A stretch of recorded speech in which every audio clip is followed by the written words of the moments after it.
What's up, y'all? Welcome back to my channel. Thank you for tuning in here with me once again. Amina Flower Moon. Today, first of all, I want to say that I'm willing that you are finding softness within yourself to give to yourself, compassion within yourself to give back to yourself, and love within yourself to give back to yourself. That you are accepting and flowing with however your emotions come about, not judging them, feeling them, accepting them, and allowing them to move through you.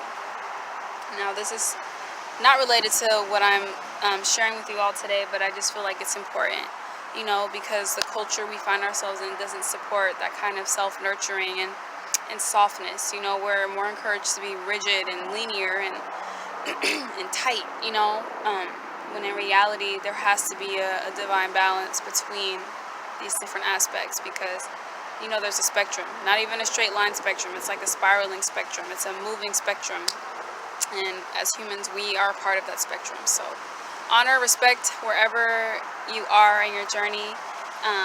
Yeah, that's what I have for you. But today I am sharing with you all how I create herbal oils, herb infused oils. I go in a little bit into why you might want to make herb infused oils, and then I show you my process of making them.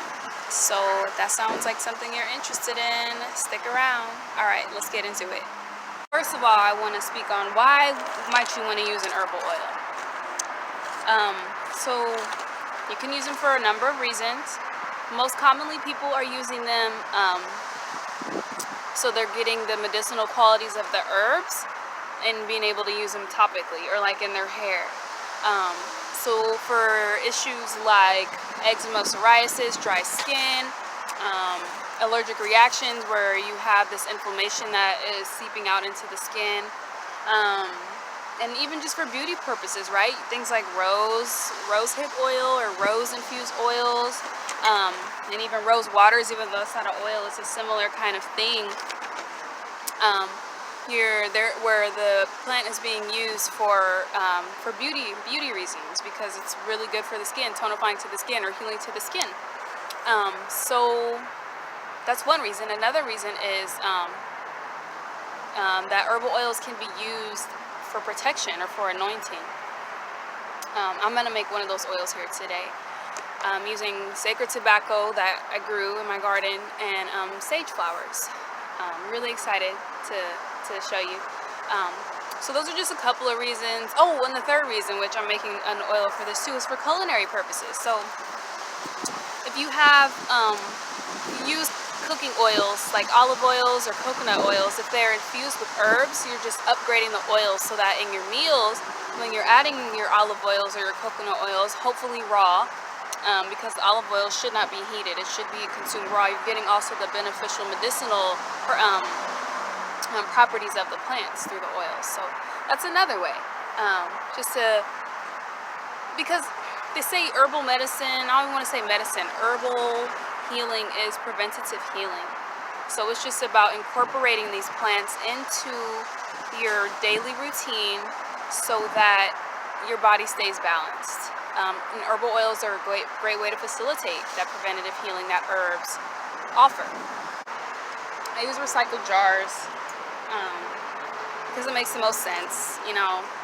Doesn't have to be perfect, doesn't have to be pretty, as long as it's a clean glass jar and has to be glass. Well, I think glass is better than plastic, but the main thing here with the jars, when you're preparing your tools for creating your herbal oils, things need to be dry.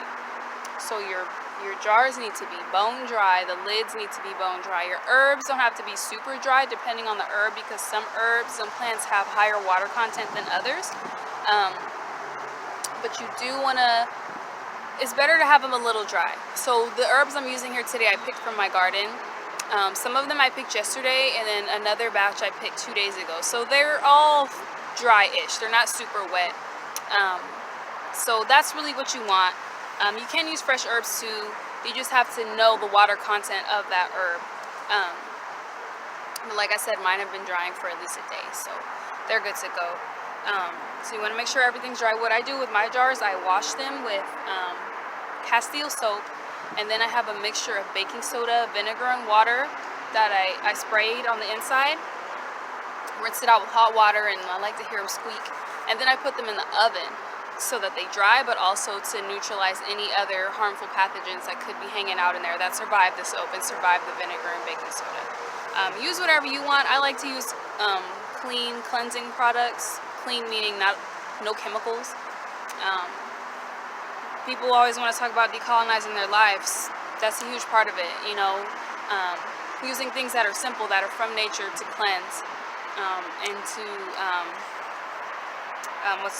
disinfect things that we use day to day. But anyway, let's get to the oil. So here's a jar.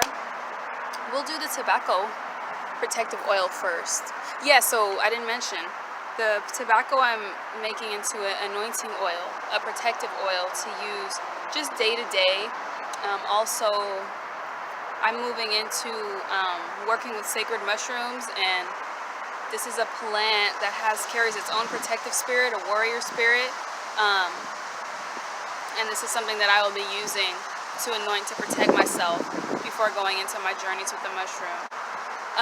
But I also wanted to say this tobacco, this is the plant, this is the leaf.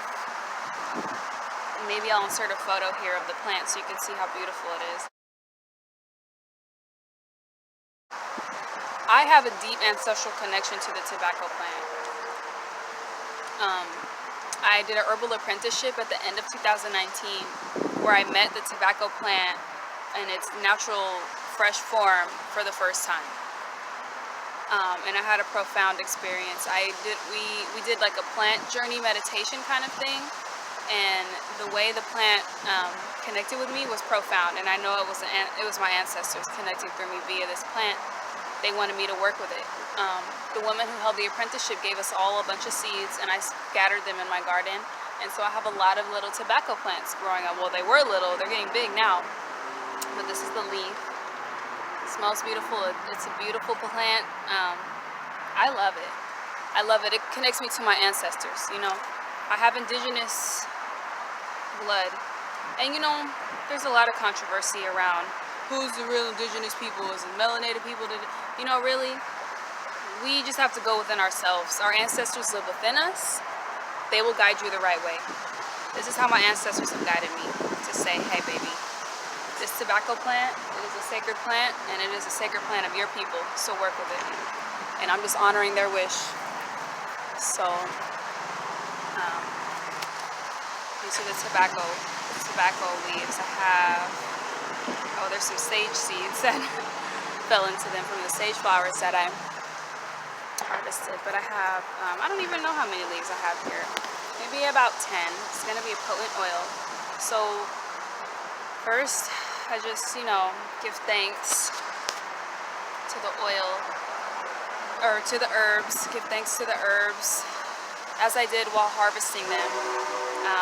I give my love offerings. And I talk to these plants every day. I love them. They know I love them. So just give thanks for the plants. Also, before we put these in, I want to talk about oils. What oils you should be using. So today I'm using organic extra virgin olive oil, cold press. If you don't know what cold press is, in a nutshell, it's the extraction from the olives or from whatever material oil is being extracted from, using the least amount of heat. So because when oil is heated, depending on what kind of oil it is, if it has a low heating point, it becomes rancid.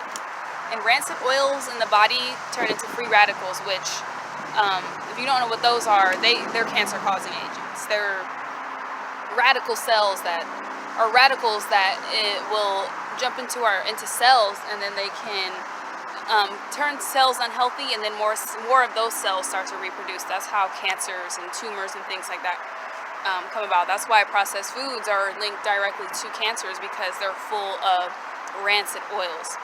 A whole nother conversation. But yes, I'm using extra virgin organic, and I also have some extra virgin coconut oil. It's not in the container. I put it in another jar. But extra virgin cold pressed coconut oil, extra virgin cold pressed olive oil, grapeseed oil is great. Just make sure it's organic, cold pressed.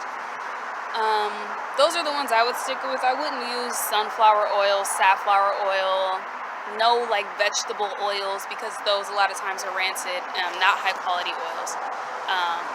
And we want to use the highest quality possible out here, you know. So let's get to it. So the tobacco, and the tobacco specifically is anointing, for anointing purposes. So we just go ahead and add give thanks, gratitude for this beautiful plant, gratitude for my ancestors for guiding me to work with this plant, gratitude for my ancestors whose blood runs through my veins, and I'm only an herbalist because they are still through me. So we got tobacco in there, and then we have lovely sage flowers. I love these. I'll insert a picture of fresh ones. They're pretty and purple. I don't know why. This is just spirit guided me to add sage flowers to this. I was thinking, why don't I just do garden sage? But spirit said, use the sage flowers. I think it's because the flowers carry a different kind of energy, kind of more ethereal, and because more ethereal, more I guess lighter, not like light, but like not as dense. And I guess because this is an anointing protective oil, that's what made the most sense. Yep, so that's all that I have harvested here. A couple more flowers to throw in on the top. Okay, these plants that I grew with all my love, infused with my love every day, came and sat with every day. I've cried with these plants. I've, you know, breathed into these plants, kissed them. I love them. I love my garden. I love growing things with my hands. You know, I love working with the earth. But I realize a lot of women do enjoy, naturally feel that pull. Or a lot, I should say, people who have a lot of feminine energy. You know, they enjoy working the earth because it's just a divine reflection of us. You know, the fertile soil is like a fertile womb. You know, and anyone can carry potent feminine energy, no matter what gender they've embodied in this life. I carry feminine energy. I also carry a lot of masculine, but gardening is one way that I tend to and give some love to my feminine energy, which is so important in this culture in these times, because the culture is dominant with masculine energy. So many people are cut off from that femininity, the feminine side, you know, and gardening is a way for me to tap back into that. So, yeah.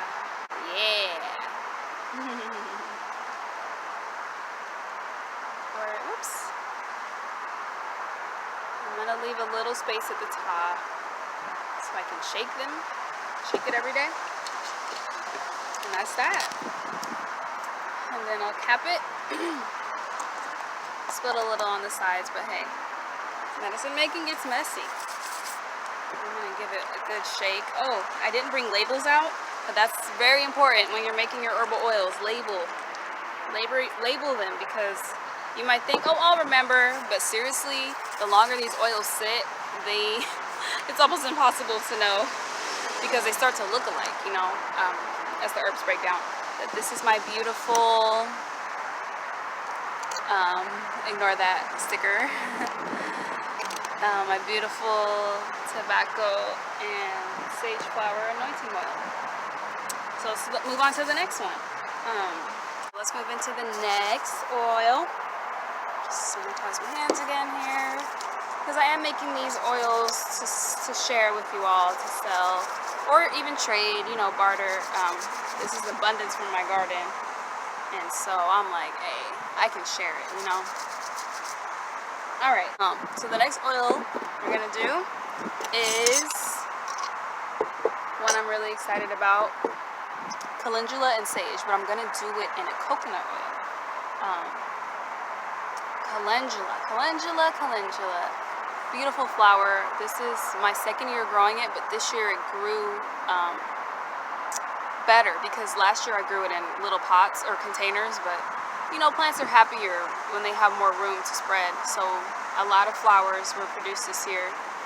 They're a beautiful flower. They're highly anti-inflammatory, so they're really good for the skin. For, like I mentioned earlier, things like eczema, psoriasis, or inflammation that's seeping through the skin. Usually, when you have allergic reactions or inflammation in the skin, there's something going on deeper, usually in the gut. So it's very important to address those issues first. But working with infused oils or salves, which are made using infused oils, the great thing about working with them is that you can use them in the meantime as a way to soothe the inflammatory response that can happen on the skin.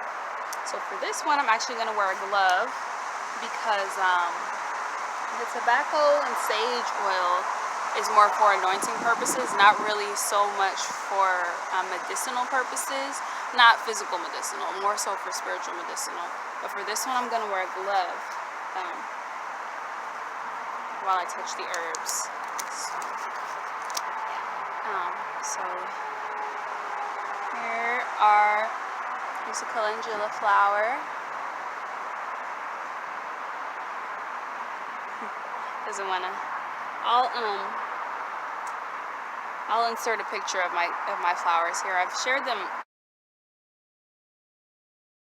a lot on Instagram. So wow, there's some sage seeds bundled up in there. Wow, so much abundance. Beautiful flowers. So we'll just go ahead, boop, just drop them in. I have them mixed with the sage already because I was just figuring out my formulations. So a little mixed together. So with this oil, I'm not gonna offer the oil. I'm going to make a salve that I'll be sharing with you all. And a salve is a herbal oil that is solidified in some kind of wax. Simply put, once it's time to make salves, I'll share that video too. I'll make a video to share with you all. Yeah, just getting that calendula in there, sage. This isn't as much as far as it's not gonna fill all the way. And I realized I probably need a smaller jar because you really don't want too much headspace in your jars, but I'm just gonna work with this for now. It'll be fine. Yeah, so there's that, and then I have the coconut oil. I removed it, I sanitized and bone dried this jar, and added the coconut oil from the container, but it is extra virgin, cold pressed. And then just pour it in.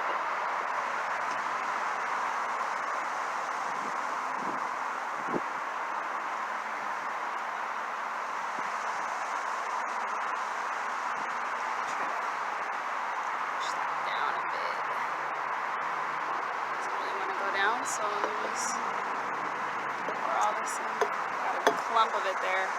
My house is really warm, so it'll definitely melt. But also, there's the sun method of making oils, which I guess I could go into now. This is a good segue.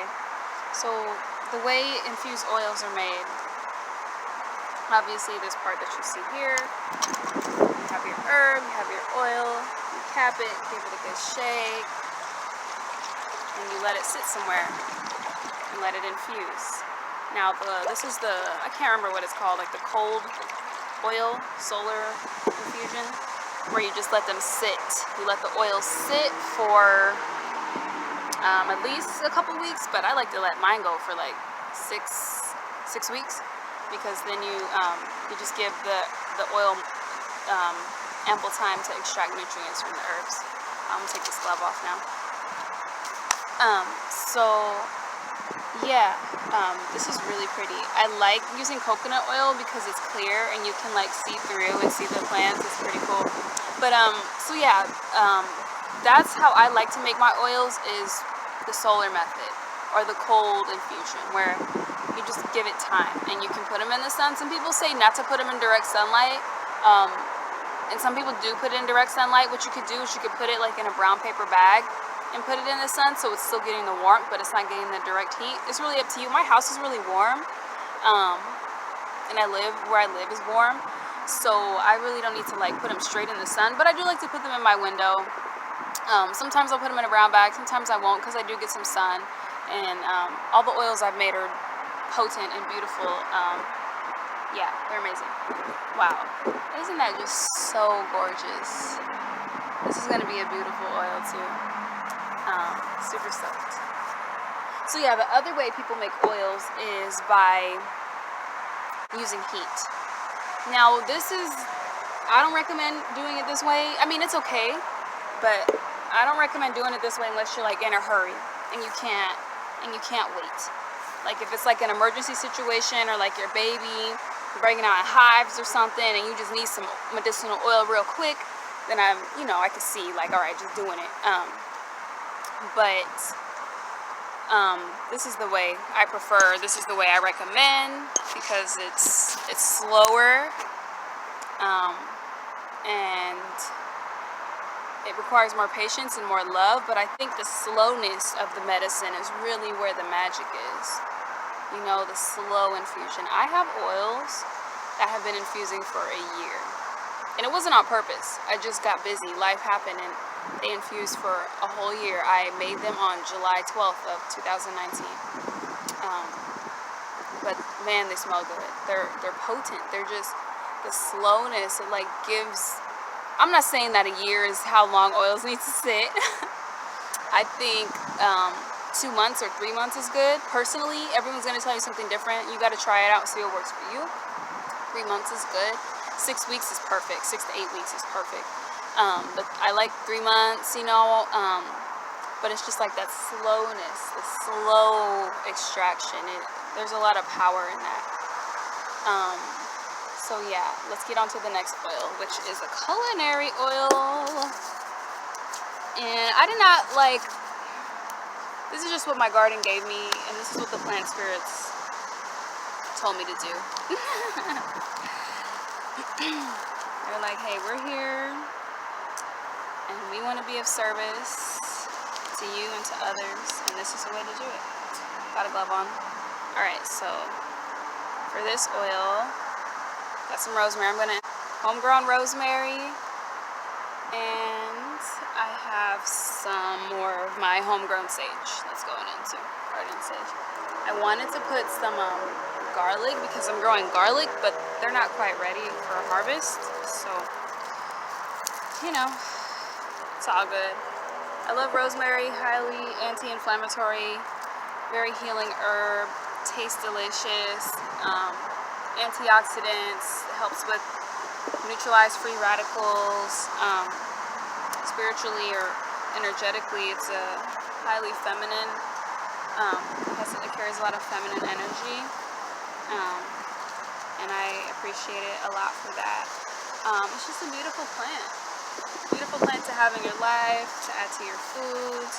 This oil will be delicious, like on some salad. I make salad dressings using like olive oil, vinegar, and lemon juice and sea salt, and something like this would be so good.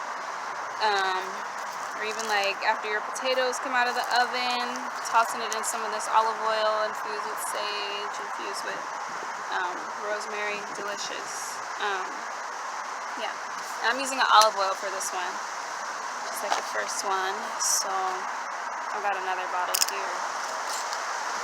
Take the stopper off, which I learned my lesson. We're super slow with that stopper on. Having gratitude, for the herbs, for the oil, for the earth, and for the healing they possess. I'm gonna switch because a little bit more left in here. Top. And a little headspace to give it a good shooka. And that's it, y'all. And cap it. Give it a good shake. Shake it, shake it, shake it. Yeah. Shake it, baby. All right, and those are the oils, you know.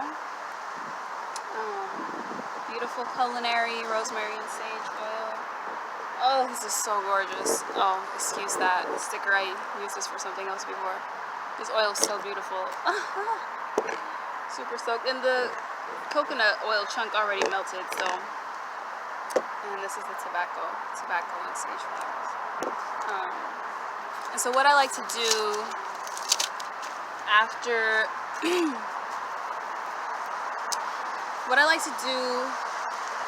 after I infuse these oils is go into just to imbue it with words, imbue it with ancestral energy, and I ask that my ancestors come through me and send their energy, their healing energy, my righteous ancestors, my ancestors who were medicine people, you know, I ask that they come through and infuse the medicine even more. Yeah, so that's what I do. I'll just say some words. So I'm thankful, so much gratitude for these plants, gratitude to this beautiful garden that allowed for me to cultivate these plants, to be a medium between these plants as seeds and these plants growing into plants. I have a lot of gratitude that the earth spirits chose me to work so closely with the planet, with the dirt, with the soil, with the earth, to hold space and to be a steward for these plants, and to also be someone to create medicines with the plants that I grow. I'm thankful for my ancestors before me who have guided me onto this medicine path, and I ask that you all continue to, and I ask that you infuse your energy, your light, your healing, your medicine, your individual medicine that now lives on through me. I ask that you pulsate it and fill it into these medicines, into these oils, so that as the oil extracts medicine from the herbs, it's also full of ancestral healing as well. And yeah, that's it. So I hope I'm not leaving anything out. This is how I make oils. Everyone makes them a little differently, so I can't say my way is the only way and the right way. It works for me. It has worked for me for a couple years now since I got into making, crafting herbal remedies. This is what has worked for me. Feels aligned for me. Try it, see how it feels for you, you know, and if it doesn't feel right, then tweak it. Follow your intuition. But the main thing is, well, one of the main things, your jars, your equipment must be bone dry. Must be bone dry, because water, any water will encourage the oils to go bad, to go rancid. And we talked about rancidity in oils already. So everything must be bone dry. And outside of that, make sure your intentions are pure. Make sure you're in a good headspace. And if you're not, and you have to make oils, do some breathing. Ground yourself. Center yourself. Yeah. So that you're in a space to do it. And just have gratitude and send love to these plants. Send love to the oils, you know, and just imbue them with love. You know, I don't want to say love and light, because love is full of light and dark. So imbue them with love, you know. Yeah, so that's what I have for you. Thank you for sticking with me for this long. This is a long video. And until next time, I'm gonna go get these oils somewhere nice where they're comfy, and I'm gonna label them when I get inside, and I'm gonna let them sit for 6 to 8 weeks, and then at that time I will be able to offer them to you all in the form of salves or just as infused oils. So there's that. Thank you so much for tuning in with me. If you learned anything from this video, you liked it, give me a thumbs up. Subscribe to my channel if you feel so called. Any form of or expression of gratitude towards me will be appreciated. And until next time, I'll talk to you all soon. Bye.